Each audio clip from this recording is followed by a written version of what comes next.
Hello, Tim from Fair Play now on the 19th of December 2023. So no video from me for the last couple of days actually. Didn't manage to get around to doing that in the end because I was at this event filming and yeah, I captured a few really good videos which I'll be sharing over the next few days. But the main speaker at this event was Sandy Adams, the lady who has been going into a local council and telling them all about Agenda 2030, getting them up to speed on that, and generally causing quite a stir, I think. And I have seen her speak before in person. A couple of years ago at the very first Uprise and Shine event I went to, and I was impressed with her then, and even more impressed by this most recent talk I filmed the other day. And if you want someone who really knows about Agenda 2030 and all of the people behind it, you could do a lot worse than going to Sandy Adams. She's been studying them for many years, and she's read all of their sort of books they've put out, all of their sort of plans, and yeah, she knows a lot about it. And she gave quite a long talk, about an hour and a half, best part of the other night, and she was imparting some really good information. So I think you're going to be seriously impressed when this comes out. So one thing I would say though, it really makes me laugh when you come out with things that are planned by the powers that shouldn't be, you know, to sort of, you know, mainstream people.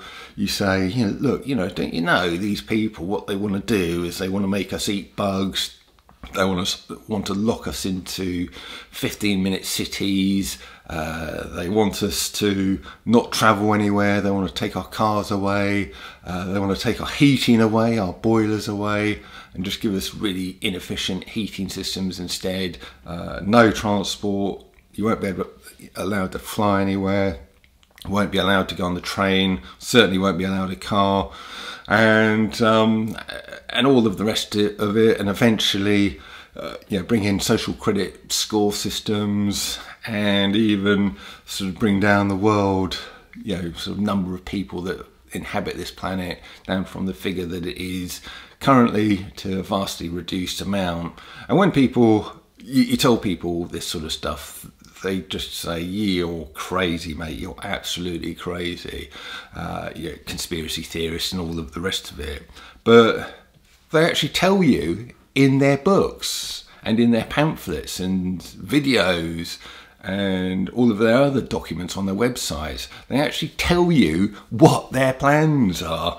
And this Sandy Adams, she's got most of their books and she's read most of their books. And what she is saying, along these lines that I've just described, is what they are actually saying in their own materials. So to be merely repeating them and saying, look, you know, we need to be wary of these people because they're actually telling us that this is what they want to do. And to be called a conspiracy theorist for just pointing that out is insane as far as I'm concerned. It's kind of reminiscent of, well, we all know a certain German dictator who was starting to create havoc pretty much exactly 100 years ago, and he was thrown in prison for creating mischief in Munich. And while he was in prison, he wrote a certain book.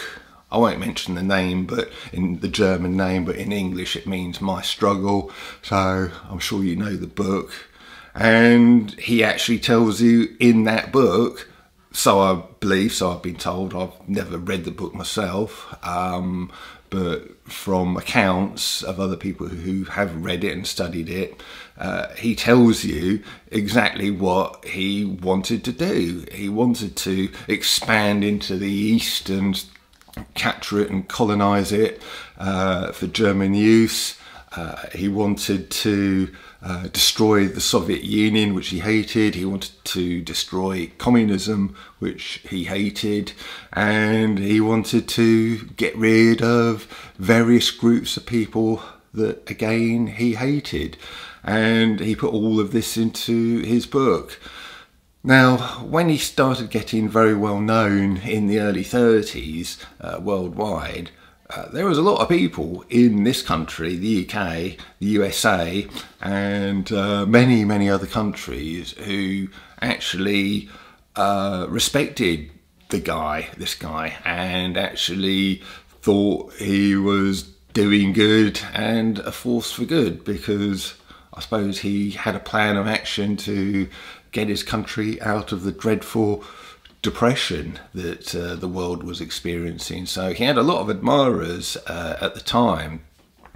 And if you had sort of said to these admirers, say a few of your friends, yeah, imagine you're in London, sitting around sort of the dinner table, having a little dinner party, and all of these people are saying, oh yeah, this new German chap, you know, he's sort of, you know, seems to be doing a lot of good in the world, in his country, and he seems to have a good plan. And if you'd just said, well, guys, you do know he wants to do all of these horrible things, and yeah, they'd probably turn around and go, oh, don't be so nonsensical, don't talk rubbish, Tim. And then you'd sort of turn around and say, look, you do know about this book, is my struggle book, don't you? He actually says what I've just told you in his book, and they'd still be turning around and saying, oh no, I don't believe it, you're just being silly. And if the term had been around in those days, you'd no doubt be getting called crazy conspiracy theorist as well. So this kind of thing isn't without precedent. It seems that these sort of people of a sort of a fascist nature, of a psychopathic nature, they do seem to have the need to tell you in advance what they want to do, and to write it down, and even write books about it. So that's a good historical precedent, and people ignored it at their peril. And well, we know what happened when the Second World War broke out, don't we? Or even previous to that, for a lot of people. So yeah, you know, these things that are prophesized in books, if they're allowed to, they end up coming true and coming into reality. So I think that's a really good parallel. People didn't listen to, you know, because there must have been people speaking out about the man, and who had read the My Struggle book, and they were probably trying to call them out, and no doubt people were just ignoring it and saying that that kind of talk was crazy. And exactly the same thing is happening now. So we need to be studying these materials, maybe not reading all of these books that the powers that shouldn't be have put out. If you watch the video, one of these books that Sandy Adams has got is a massive tome, you know, about that thick.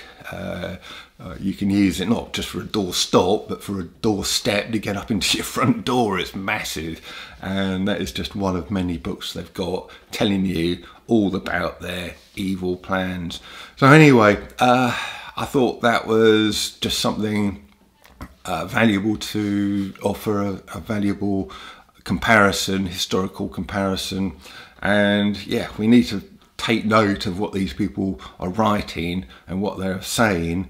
And there's no excuse, because people like Sandy Adams has broken it down, and she says it very clearly, very succinctly, and in language that anybody can understand what is in store for them if we allow it.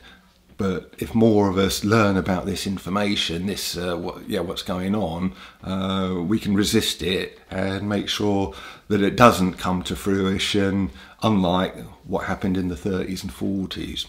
Anyway, with that out of the way, I've just got a couple of shout outs. Just let me grab them here.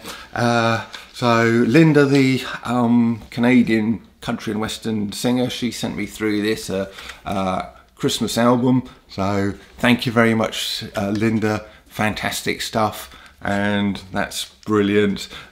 Sorry I haven't been, you might have sent me a couple of emails. I'm well behind on my emails at the moment. Hopefully be catching up with that in the next few days.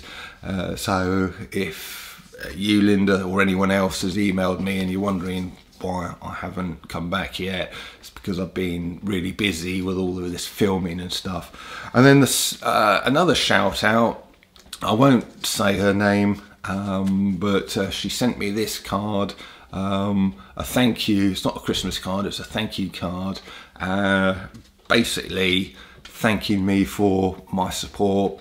I will say it's a lady who sent it to me, and she's one of these people in the nightmare scenario who thinks along the lines we think about the whole lurgy thing, the whole V thing, but her husband is totally the other way, totally with the mainstream narrative, and what a nightmare scenario that must have been and must continue to be. I think they are sort of, yeah, perfectly happy apart from this you know, particular issue, and like many people in the same situation, it's just an invisible elephant in the room that they just, neither of them talk about now. They just don't talk about that one subject, talk about everything else. They sort of have a normal relationship, I should think, in all other regards, but in that one regard,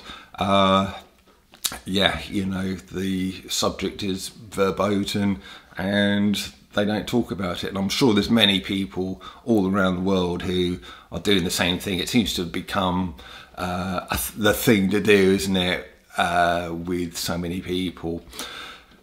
So she reminds me of a couple of other, they so happen to be women. There's plenty of blokes who have sort of found themselves in this position as well, of course, but for some reason these three examples are all women. I remember a couple of years ago I was talking to a lady in Crawley. I was at the local stand in the park and I went to grab a cup of coffee somewhere, and we came across these couple of ladies who were, you know, think along our lines and had no idea there were other people who thought the same way. So she was quite glad to meet us and talk to us for a little while. But she was saying to me that she actually had to lie to her husband and say that she'd had the thing when she hadn't really had it, because he was saying, well, if you don't have it, I'm going to kick you out, you know, or he was going to leave, whichever way around it was, and end the marriage. So again, very, very tragic situation to find yourself in. And then the third lady, I always remember this because it is so poignant and sort of heartbreaking, really. But I'm pretty sure it is probably a comment under one of my videos here. It might have been an email, but this lady just wrote something along the lines of, after 20 years of marriage where my husband and I have been completely on the same page on just about everything, we've now find ourselves thinking along totally different lines, completely opposed, diametrically opposed to each other, and on this pretty much the most important issue. And yeah, I've got no idea how or if that marriage survived, but I just thought at the time, oh, you know, that's just so heartbreaking, really, really heartbreaking. But anyway, yeah, I think a lot of people seem to be coping with these differences by just maintaining this invisible elephant in the room kind of thing, where they just carry on but they don't really talk about it. If that's your experience, please do share it in the comment section below there. And like I say, the Sandy Adams talk will be up hopefully maybe even by the end of today, but certainly tomorrow. And when I've sort of finished sort of editing it, I've got to kind of cut in a load of her slides into the video, so it takes time, but that will be coming in soon and it will be well worth a watch. So until then, I'll leave you to it for now, and I'll be back soon. Tim from Fair Play Now, thanks for watching.